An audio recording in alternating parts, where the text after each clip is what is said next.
Hello everyone, स्वागत है आप सभी का आपके अपने यूट्यूब चैनल एमजे स्टडी पर। दोस्तों, जैसे कि आपके जो बीएड के एग्ज़ाम हैं वो 17 अगस्त यानी कल से स्टार्ट हो जाएंगे। तो बहुत सारे स्टूडेंट जो है मुझसे पूछ रहे थे कि मैम कल के जैसे एग्जामिनेशन सेंटर के लिए इंस्ट्रक्शन क्या है या फिर किन किन चीज़ों का हमें ध्यान रखना चाहिए। तो आज की इस वीडियो में मैं आपको यही चीज़ बताने वाली हूँ कि जो एग्जामिनेशन सेंटर होता है वहाँ पर आप किन किन चीज़ों का ध्यान रखोगे। तो सबसे पहले दोस्तों, जब आप एग्जामिनेशन सेंटर में जाओगे तो अपना एडमिट कार्ड और आईडी प्रूफ ज़रूर साथ में लेके जाना है, क्योंकि बिना एडमिट कार्ड या आईडी प्रूफ के वहाँ पर आपको एंट्री नहीं मिलेगी। और आईडी प्रूफ में आप अपना वोटर कार्ड, आधार कार्ड या फिर पैन कार्ड लेके जा सकते हो। दूसरी चीज़, जैसे आप वहाँ सेंटर में जाओगे तो आपको सीटिंग प्लान लगा हुआ मिलता है, उसके अकॉर्डिंग आप अपने रूम में चले जाते हो। रूम में जाने के बाद आपको जैसे 10 या 15 मिनट पहले आपको जो है आंसर शीट मिल जाती है। जब आपको आंसर शीट मिल जाएगी तो सबसे पहला आपका काम क्या होगा, उसके ऊपर आपने अपना रोल नंबर मेंशन कर देना है। क्योंकि कई बार क्या होता है कि शुरू में अगर हम रोल नंबर मेंशन नहीं करते तो बाद में हम उस चीज़ को भूल जाते हैं, तो हमारा सारा लिखा हुआ वेस्ट हो जाएगा। तो सबसे पहला आपका काम यही होना चाहिए कि आंसर शीट के ऊपर आपने अपना रोल नंबर मेंशन कर देना है। और उसके बाद जो भी वहाँ पर चीज़ दी हुई है, जैसे आपका एग्जामिनेशन कौन सा है, नाम क्या है, वो सारी चीज़ें भी आपने फिल कर देनी है। जब आप आंसर शीट पर ये सारी चीज़ें मेंशन कर दोगे तो उसके बाद भी अगर आपके पास 1-2 मिनट बचता है तो आपने क्या करना है, हर एक आंसर शीट के पेजेस लिख लेने हैं, मेंशन कर लेने हैं। इसमें मतलब आप क्वेश्चन लिखोगे तो वहाँ पर आप देख सकोगे कि मेरा क्वेश्चन कितने पेज में आएगा, कितने मुझे फिल करने हैं। तीसरी, क्योंकि आपको 1-2 मिनट पहले जो है क्वेश्चन पेपर मिल जाता है या फिर टाइम टू टाइम मिलता है, तो कई बच्चे क्या करते हैं कि जैसे एग्ज़ाम पेपर मिल जाता है तो उन्हें हड़बड़ाहट होने लग जाती है या घबराहट होने लग जाती है।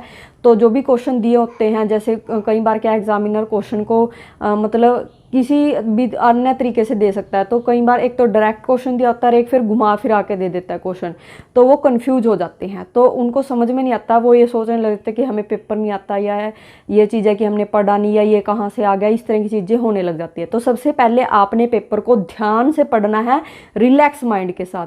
आप पेपर को 1 बार, 2 बार, 3 बार रिपीट करो तो थोड़ा सा आपके माइंड में जो चीज़ें आने लग जाती है कि ये क्वेश्चन कहाँ से आया है। क्वेश्चन वही होते हैं, बस थोड़ा सा घुमा फिरा के दे दिए जाते हैं।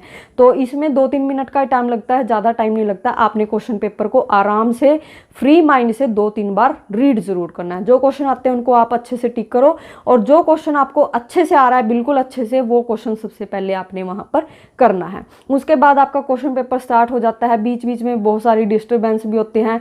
कई बच्चे क्या होते हैं कि लिखने में इतना बिजी हो जाते हैं कि और चीज़ों पर ध्यान नहीं दे पाते। तो सबसे ज़रूरी चीज़ ये है कि आप जब एग्जामिनेशन सेंटर में बैठे एग्ज़ाम कर रहे हो तो आपने अपनी जो सिग्नेचर है वहाँ पर करने नहीं भूलने, क्योंकि आपके सिग्नेचर सीट वहाँ पर आती है, वहाँ पर आपको सिग्नेचर करने होते हैं, आंसर सीट का नंबर लिखना होता है, डेट वगैरह फिल करनी होती है। ये बड़ी ध्यान देने वाली चीज़ है। और दूसरा, जैसे कई बार क्या होता है कि पेपर किसी और दिन है और किसी और दिन वाले पेपर पर हम साइन कर देते हैं, तो ये बड़ी ध्यान देने वाली चीज़ें हैं कि जिस दिन भी जो पेपर है आप सिर्फ उसके सामने ही अपने सिग्नेचर करें। क्योंकि अगर हम किसी और जगह सिग्नेचर करते हैं तो बहुत ज़्यादा मुश्किल में पड़ जाते हैं, फ्लूइड वगैरह लगाना, ये सारी चीज़ें बहुत दुविधा की चीज़ें हो जाती हैं। तो आपने जो भी पेपर जिस दिन है, जैसे आपका फर्स्ट ईयर का पेपर है चाइल्डहुड एंड ग्रोइंग अप, वो बिल्कुल लास्ट में है, लेकिन जो सिग्नेचर सीट आएगी वो शुरू से दी हुई होगी। तो उसमें क्या करना है, आपने सेकेंड पेपर जैसे 19 का है कंटेम्प्रेरी इंडियन एजुकेशन, वहाँ पर आपने साइन करने हैं, किस डेट में है वो भी, और जो आपके आंसर शीट का नंबर होता है वो मेंशन करना है। वो बड़े ही ध्यान देने वाली चीज़ें होती हैं। एक और, जब आपकी आंसर शीट आती है तो उस पर स्टैंप भी लगाई जाती है। तो आपने ध्यान रखना है कि मेरी जो आंसर शीट है उस पर स्टैंप लग चुकी है या नहीं लगी है।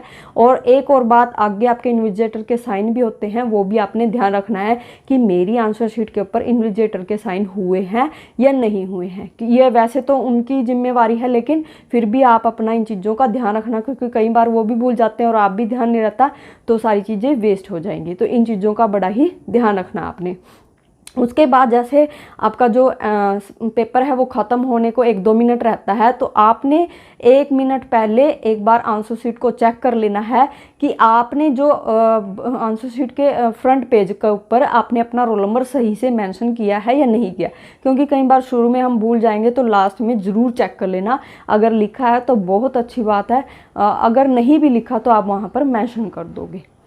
एक बात और दोस्तों, हम क्या करते हैं, जैसे क्वेश्चन लिख रहे हैं तो हम जल्दबाजी में क्या करते हैं कि क्वेश्चन नंबर लिख देते हैं और वहाँ पर आंसर लिखना स्टार्ट कर देते हैं। लेकिन कई बार क्या होता है कि हमने सिर्फ क्वेश्चन डाला, उसका नंबरिंग डालना वहाँ पर भूल जाते हैं। तो इसमें क्या है, गड़बड़ हो सकती है, क्योंकि अगर हम क्वेश्चन नंबर ही नहीं डालेंगे तो एग्जामिनर कैसे चेक करेगा कि ये किस क्वेश्चन का आंसर लिखा है हमने।